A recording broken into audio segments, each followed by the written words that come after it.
చూసారా, ఇదేంటంటే thalassemia and సీకిల్ cell. ఈ తలసేమియా అనే వాళ్ళకేమో నెలకొచ్చి 2 సార్లు బ్లడ్ ఎక్కిస్తానండి. సీకిల్ సెల్ అనే వాళ్ళకేమో 3 నెలలకు వచ్చేసి ఒకసారి ఎక్కిస్తాను. మా బాబుకైతే కనుక 3 నెలలకు ఒకసారి ఎక్కిస్తా. అదృష్టం బాగుంటే కనుక 5 నెలలు కూడా ఒకసారి అవుతుంది, వాడు ఫుడ్ మెడిసిన్ కేరింగ్ తీసుకుంటే.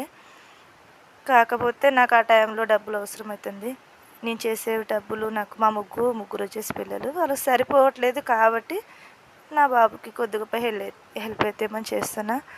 సో ఇది ఎవరైనా సరే నన్ను నెగిటివ్గా అయితే తీసుకోవద్దండి, ప్లీజ్ రిక్వెస్ట్. ఏదైనా ఫ్యామిలీ సపోర్ట్తోనే చేస్తారు. నేనైతే నాకు అమ్మ సపోర్టు, అక్క సపోర్టు, ఇద్దరు అన్న కానీ అక్క పిల్లలు కానీ అందరు ఫుల్ సపోర్టు. సో వీళ్ళందరూ నాకుండగా బయట వాళ్ళు ఏమనుకున్నా నాకైతే అవసరం లేదు. వాళ్ళెవరు మాకు అన్నం పెట్టే వాళ్ళైతే కాదు. కాబట్టి అరిసేవాళ్ళు, మన గురించి తక్కువగా చూసే వాళ్ళ గురించి నేనైతే వాళ్ళ వైపు కూడా చూడను.